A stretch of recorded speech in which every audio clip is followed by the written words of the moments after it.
राना साहब, chairman PTI का अटक जेल से बाहर आना अब खासा मुश्किल दिखाई दे रहा है, और अगर किसी और केस में जमानत मिली तो फिर अगले में गिरफ्तारी यकीनी नजर आ रही है, यानी अभी वो जेल के मेहमान ही रहेंगे, क्या लगता है आपको? देखिए, केसेस बहुत ज़्यादा हैं और एक के बाद दूसरा केस जो है वो उसमें गिरफ्तारी पड़ सकती है, और ख़ास तौर पर साइफर का जो केस है वो एक इशू है, वो एक सीरियस इशू है।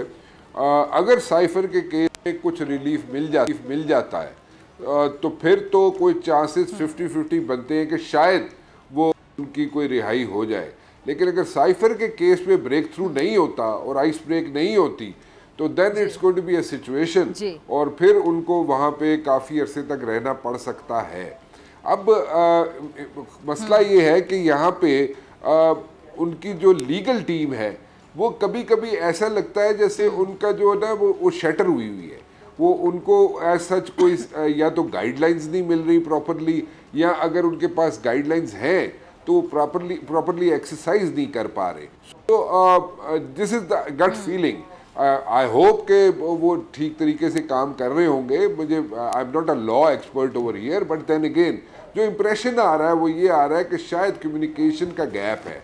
अब वो कम्युनिकेशन के गैप क्यों है, ऑब्वियस रीजंस हैं उसके कि प्रॉबली वहाँ से जो चेयरमैन पीटीआई हैं वो गाइडलाइंस नहीं दे सकते, और जो मुलाकातें होती हैं बड़ी अंडर ऑब्जर्वेशन होती होंगी, और उसमें भी खुल के बात नहीं होगी उनकी अपनी बेगम से, इमरान खान चेयरमैन पीटीआई की। सो इसलिए वो ऐसे लगता है। लेकिन देन अगेन आइस ब्रेक होगी नहीं होगी, that's going to be the outcome. अगर वो आउटकम निकलता है, अगर वो वाकई कोई रिलीफ मिलता है साइफर में। अब साइफर का एक इशू जो है वो समझना बहुत ज़रूरी है। देखिए, एक साइफर होता है वहाँ से चलता है, जो हमारा एम्बेसडर होता है पाकिस्तान का अमेरिका में बैठा हुआ, वो उसको डी कोड करके इंफॉर्मेशन को भेजता है, पास ऑन करता है पाकिस्तान में। पाकिस्तान में वो दोबारा वो डी कोड होती है, वहाँ से कोडेड भेजता है, सॉरी, यहाँ पे वो डी कोड होती है पाकिस्तान में। और वो 4-5 ऐसे ऑफिसेज हैं जो कि वाकई बड़े इम्पोर्टेंट है, सिर्फ उनके पास साइफर जाती है। उसके बाद तो SOP ये है कि उसको ट्रैश कर दिया जाता है, जैसे पेपर ट्रैश होता है उसके अंदर उसको ट्रैशर में डाल दिया जाता है, वो ट्रैश कर दी जाती है, उसको ख़त्म कर दिया जाता है। वो सिर्फ 4-5 लोगों के हद तक होता है। अब वो कहाँ पे गया, कहाँ पे नहीं गया, वो एक सिचुएशन बनाने की कोशिश ज़रूर की जा सकती है। लेकिन अगर वो ट्रैश नहीं हुआ और जो आखिरी SOP है, आखिरी जो चीज़ है, उसको फॉलो नहीं किया गया तो फिर सिचुएशन बन सकती है। लेकिन अगर वो ट्रैश हो चुका है तो फिर मेरे ख्याल में कोई सिचुएशन बनती नहीं। लेकिन उसका तयन कौन करेगा कि वो ट्रैश हुआ या नहीं हुआ? हाफिज एहसान अहमद साहब से जरा बहुत जरूरी है। लेकिन एक बैकड्रॉप पे एक थोड़ी यहाँ से कम्युनिकेशन जरूर हो रही है, कोई ब्रिज बिल्डिंग की कोशिश जरूर की जा रही है कि किसी न किसी तरीके से चेयरमैन पीटीआई को कोई ना कोई रिलीफ मिल जाए। ये बड़ा एक सीरियस सब्जेक्ट है कि हम देखते हैं कि जी अगर हम दोनों साइड से देख लें कि इधर से हम देखते हैं कि किसी और जज साहब पे, जस्टिस साहब पे तनकीद हो रही है, उधर से देखते हैं तो दूसरे जस्टिस साहब पे तनकीद हो रही है, चीफ जस्टिस साहब पे। तो ये दोनों साइड से जो तनकीद है ये गलत है, क्योंकि हम ये नहीं कह सकते इधर से हो रही तो ठीक है, उधर से हो रही, क्योंकि अमल तो एक ही है कि जी जो जस्टिस साहिबान उनको तनकीद का निशाना बनाया जाता है, उनको मुतनाज़ बना दिया जाता है। बाकायदा ऐसे सर्वेज अब किए जा रहे हैं कि इंसाफ पसंद जज कैसा होगा, जो दूसरा है पता नहीं वो इंसाफ पसंद नहीं है। तो ये सिलसिला कहाँ जाकर रुकेगा, इसको संजीदा लेना होगा। आप कैसे देखते हैं इस पूरे मामले को? देखिए डॉक्टर साहब, ये जो सिचुएशन बनाई जाती है ना, ये इसलिए बनाई जाती है कि प्रेशराइज करने की कोशिश की जाती है जजेस को, और अपनी मर्जी के फैसले उनसे। अच्छा, ये आपने अहम एक पॉइंट उठा दी है, सॉरी मैं आपकी बात कर रहा हूं, अपने की सिचुएशन बनाई जाती है, ये प्लान्ड होती है आपके मुताबिक, बनाई जाती है सिचुएशन? डॉक्टर साहब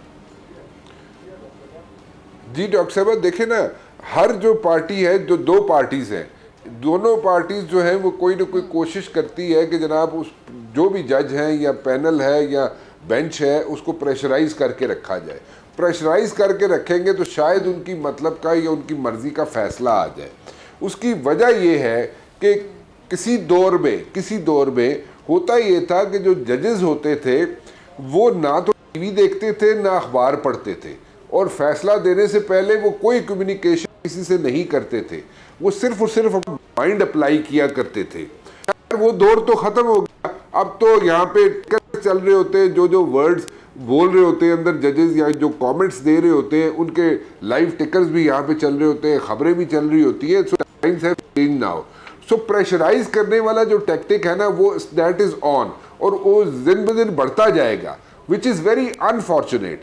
और ये अनफॉर्चुनेट जो इसलिए है कि मज़ीद कंट्रोवर्शियल होता जाएगा।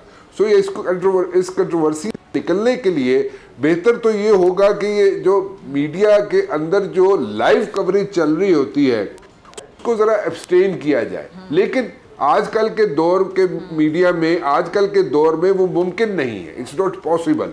So basically it's a situation, और इस सिचुएशन से कैसे निकला जा सकता है, क्योंकि ये 1990 की दिहाई भी नहीं है और ये पुराना दौर भी नहीं है जहाँ पे जजेस अपने आप को परे रखें मीडिया से, चाहे इलेक्ट्रॉनिक हो चाहे प्रिंट हो। अब वो एक सिचुएशन है, इस सिचुएशन को कैसे एडेप्ट किया जाएगा in the days to come, और ये प्रेशर जो है लेकिन ये माउंट होता रहेगा और दोनों पार्टी की तरफ से माउंट होता रहेगा, और वही पार्टी तालियां बजाएगी जिसकी फेवर में जनाब आएगा फैसला, जिसकी फेवर में नहीं आएगा वो हाल दुआई पा देगा थे। सो ये सिचुएशन है। अगर आपको ये वीडियो पसंद आई तो सब्सक्राइब करें और बेल आइकन पर क्लिक करें। सब्सक्राइब करें और बेल दबाएं ताकि कोई खबर रह न जाए।